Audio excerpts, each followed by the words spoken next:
Hello అండి. ఈరోజు ఈటీవీలో ప్రతిధ్వని కార్యక్రమంలో ఒక ప్యానెల్లో పాల్గొన్నాను. ఆ చర్చలో నాకు సంబంధించిన భాగాలు వేరేగా తీసి ఇందులో మీకు ముందు పెడుతున్నాను.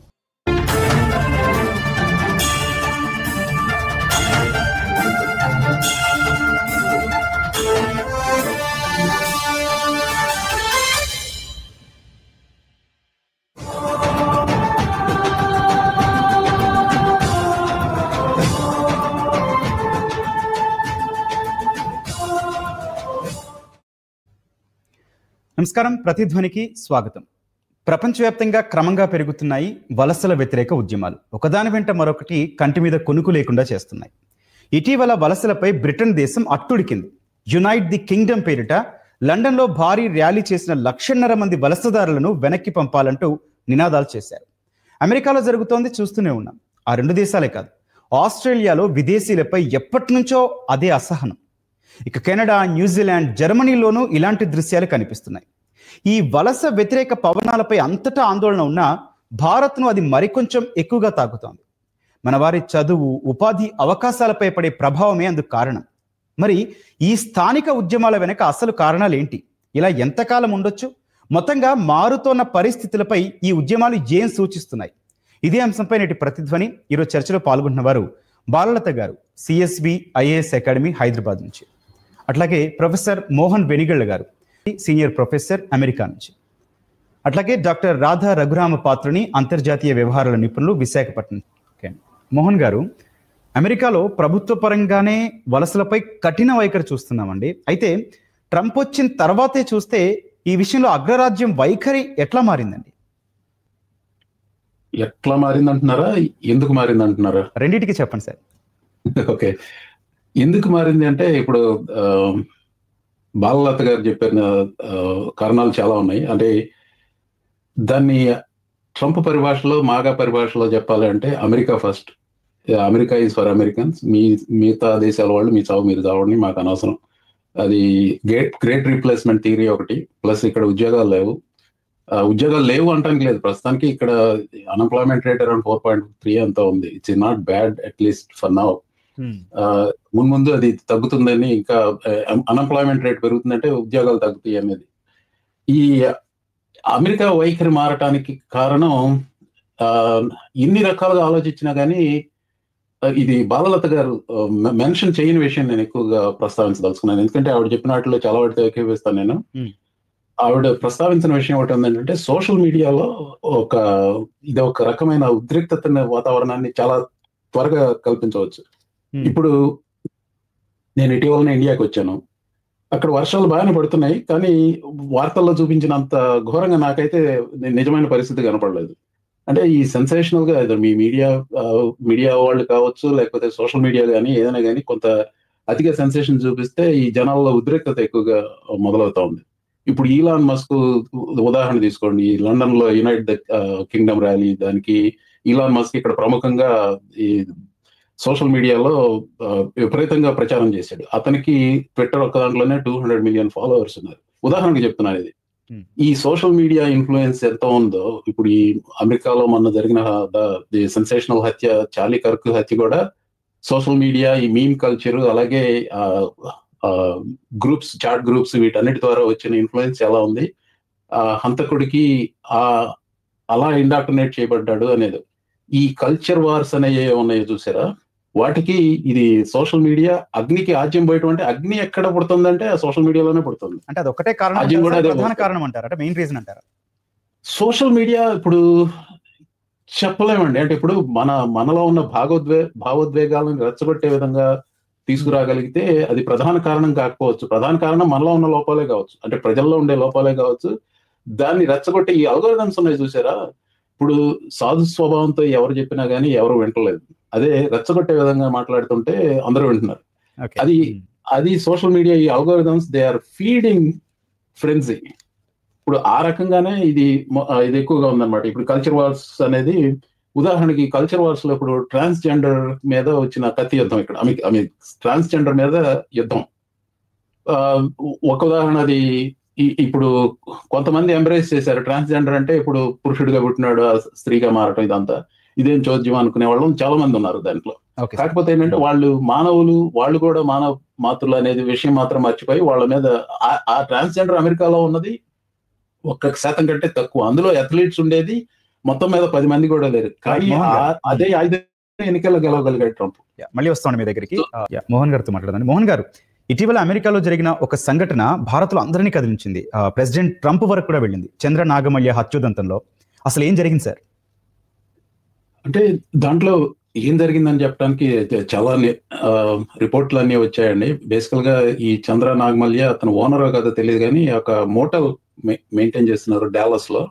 I think down town Dallas లో అనుకుంటే. అక్కడ ఒక ఉద్యోగి, తను క్యూబన్ నేషనల్, ఇల్లీగల్ ఇమిగ్రెంట్. అతను లాండ్రీ వాడుతుంటే ఈ లాండ్రీ వాడొద్దు, ఫిక్స్ చేయాలి ఏదో చెప్పాడు. అక్కడ అతను చెప్పింది అర్థం కాకపోతే ఇంకొకరికి చెప్పడం మొదలు పెట్టాడు. నువ్వు నాతో మాట్లాడుకుని ఇంకొకరితో మాట్లాడుతావు, ఇలా చాలా చిన్న విషయం మీద వాక్యుద్ధం మొదలైంది. అతను కత్తి తీసి పడవటం మొదలుపెట్టి ఐ మీన్ ఇట్స్ స్పాంటేనియస్, అదే ప్రీ ప్లాన్ మర్డర్ అలాంటిది ఏం కాదు. అతను పారిపోతుంటే వెనకాల పడ్డాడు. అతని కొడుకు, 18 ఏళ్ల కొడుకు, భార్య ఇద్దరు కలిపి అడ్డుకోవడానికి ప్రయత్నించారు. వాళ్ళని తోసేసి వెళ్ళి చంపేసి మషేటి ఒకటి తీసుకొని శిరచ్ఛేదం చేశాడు. ఐ మీన్ ఇట్స్ గ్రోటెస్క్, చాలా దారుణమైన హత్య అది. దీన్ని అన్ని విధాల అన్ని వర్గాల వాళ్ళు ఖండించారు. ముఖ్యంగా ఏంటంటే ఇప్పుడు అది చేసిన వాడు ఇల్లీగల్ ఇమిగ్రెంట్ కాబట్టి అది ఇల్లీగల్ ఇమిగ్రేషన్ మీద ఇప్పుడు అమెరికాలో పోల్స్ లో చూస్తే ఇల్లీగల్ ఇమిగ్రెంట్స్ ని పంపించేయాలని చెప్పి దాదాపు విపరీతమైన మద్దతు ఉంది. రెండు పార్టీల వాళ్ళ దగ్గర నుంచి విపరీతమైన మద్దతు ఉంది. ఆ విషయంలో ఎక్కడ ఏకీభావం ఉంది అనమాట. ఇది ఈ హతకుడు క్యూబన్ నేషనల్. అంతకుముందు అతనికి ప్రయర్ క్రిమినల్ రికార్డ్ ఉంది. అతన్ని పట్టుకోకుండా he was out in the loose. అతనికి అక్కడ ఉద్యోగం ఎలా ఇచ్చారు? వెరిఫికేషన్ లేకుండా ఇచ్చారా? భారతీయులు ఇలా ల్యాక్స్ స్టాండర్డ్స్ మెయింటైన్ చేస్తున్నారా? ఇప్పుడు ఉదాహరణకి ఇందాక గెస్ట్ చెప్పినట్టుగా స్టూడెంట్స్ ఉద్యోగాలు చేస్తున్నారు చూసారా? ఇప్పుడు ఇండియన్ రెస్టారెంట్స్ లో ఇలా స్టూడెంట్స్ కి క్యాష్ ఇచ్చి ఉద్యోగాలు ఇస్తున్నారు. అంటే ఈ రకమైన ప్రాక్టీసెస్ ఇండియన్ బిజినెసెస్ లో ఎక్కువగానే ఉన్నాయి. అది బయటకు రావద్దు కానీ ఎక్కువగానే ఉన్నాయి. ఇది ప్రాబ్లం. ఇల్లీగల్ ఇమిగ్రేషన్ కి జాబ్స్ ఇచ్చేది కూడా నడుస్తూ ఉంది ఇక్కడ. సో దాని గురించి కూడా ఇది వచ్చింది. ఇంకొక విషయం ఏంటంటే Cuban Americans support Republican party, అలాగే they supported Trump. Okay sir. అందుకని కొంచెం సాఫ్ట్ కార్నర్ ఉంది. ప్లస్ అది టెక్సస్ రాష్ట్రంలో కాబట్టి ఈ ఇమిగ్రేషన్ క్రాక్ డౌన్ ఎక్కువగా జరగలేదు. అదే కాలిఫోర్నియాలో ఉంటే ఆ హత్యావదంతాన్ని మరింతగా న్యూస్ లోకి వచ్చేది అని. అంటే బేసికల్ గా రాజకీయాలు బాగా పరిశీలన చేసేవాళ్ళు. ఇది there is politics, there is a real tragedy and there is politics అక్కడ. Okay sir. మోహన్ గారు, ఒక అమెరికాని తీసుకుందామండి. విదేశీ విద్యార్థులు, ఉద్యోగులు, ముఖ్యంగా మన భారతీయులు ఎదుర్కొంటున్న పరిస్థితులు ఏంటండి? నేను భారతీయ విద్యార్థుల గురించి అంటే ఉదాహరణలతో నాకు దగ్గరగా ఉన్న ప్రపంచంతో చెప్తాను ఇది.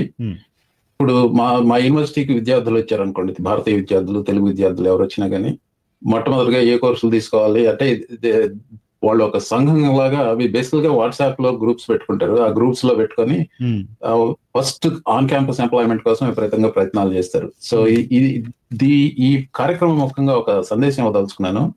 ఇప్పుడు ప్రొఫెసర్లకి విపరీతంగా ఫ్లడ్ చేస్తూ ఉంటారు. నేను టీచింగ్ అసిస్టెంట్ కావాలి, రీసెర్చ్ అసిస్టెంట్ కావాలి. ఇప్పుడు సంబంధం లేని ఫీల్డ్స్ కూడా మెసేజ్లు వచ్చేస్తూ ఉంటాయి. ఇప్పుడు నేను సివిల్ ఇంజనీరింగ్ ప్రొఫెసర్ అయితే నాకు రకరకాలుగా ఎక్కువగా ఇండియన్ స్టూడెంట్స్ నుంచే వస్తూ ఉంటాయి ఇవి.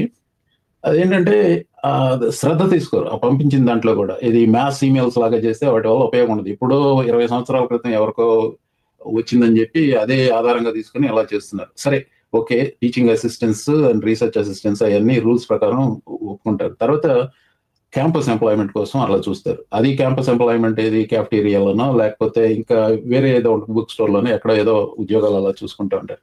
అలా కాకుండా ఇంతకుముందు ప్రస్తావించినట్టుగా బయట ఇండియన్ రెస్టారెంట్లో ఏమన్నా దొరుకుతుందా అది ఇది అని చేసి, ఇదేంటంటే ఒకటి ఆర్థికంగా స్తోమత లేనప్పుడు ఏదో అప్పు చేసి బ్యాంకులో అప్పు చేసి అలా వచ్చినప్పుడు ఆ ప్రెషర్ వల్ల చేస్తారు. కొంత ఏం కాదులే బాసు అన్న ఒక మెంటాలిటీతో కూడా చేస్తున్నారు. అది స్ట్రగుల్ ఫర్ సర్వైవల్ అనుకుందాం. ఆ తర్వాత సిపిటి తీసుకుని కరిక్యులర్ ప్రాక్టికల్ ట్రైనింగ్ అంటే చదువుతున్న టైంలోనే ఉద్యోగానికి అనుమతి. ఆ తర్వాత ప్రాక్టికల్ ట్రైనింగ్, యాక్చువల్గా డిగ్రీ అయిపోయిన తర్వాత ఇది వాళ్ళ ప్యాత్.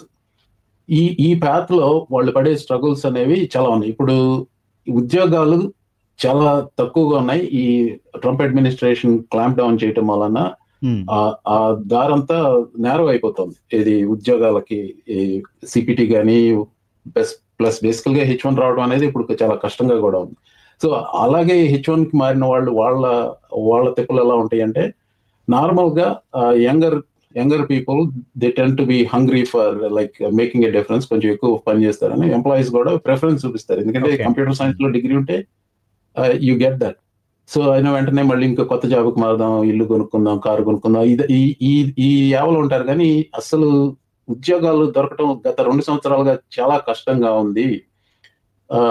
నేను ఇది వేరే ఫోరమ్స్ లో 2-3 సార్లు చెప్పాను. ప్రస్తుత పరిస్థితులు బాగాలేదు. మీకు ఆర్థిక స్తోమత ఉండి చదువుకోవడానికి వచ్చేటప్పుడు ఆర్థిక స్తోమత ఉండి పర్వాలేదు వెంటనే వెళ్ళిపోతాం అనుకుంటేనే రండి, లేకపోతే బాగా ఆలోచించండి అని చెప్తాను. Okay sir. Okay madam. Mohan గారు, మొత్తంగా చూస్తే ఈ వలస వ్యతిరేక ఉద్యమాల కారణంగా దేశీయంగాను యువతలో ఒక అనిశ్చితి పెరుగుతోంది. కెరీర్ ప్లానింగ్ లో ఇప్పుడు వారు ఏం ఆలోచించాలంటారు? సో కెరీర్ ప్లానింగ్ లో వాళ్ళు ఆలోచించాల్సిన దాని గురించి 3 విషయాలు చెప్తానండి. ఆ 3 విషయాలకు చెప్పే ముందు ఒక బాలలత గారు మెన్షన్ చేసిన 2 అంశాల గురించి క్లుప్తంగా చెప్తాను. హైర్ యాక్ట్ గురించి చెప్పారు. అది బెర్నీ మెరానా అని ఒహాయో సెనేటర్ ప్రతిపాదించిన hire act. Halt international relocation of employment act అన్నమాట. అది దానివల్ల ఏంటంటే, ఇప్పుడు ఇండియాకి అవుట్సోర్స్ చేసిన జాబ్స్ మీద వాటికి ఇచ్చే వేతనాల మీద 25% సుంకం చెల్లించాలనేది. అంటే Trump administration policy is tariffs, ఆ సుంకాలు tariffs, it's the same thing. నేను అనుకోవటం that act will not pass. So దాని గురించి అంటే I'm not saying never, but దాని గురించి ఎక్కువగా వరి అవ్వాల్సిన విషయం లేదు. రెండోది, బాలలత గారు చెప్పింది చైనా 1000 ఇన్ ఎవ్రీ ఫీల్డ్, ఒక 10,000 మందిని తీసుకొచ్చారు. అది నిజమే, అది నిజమే.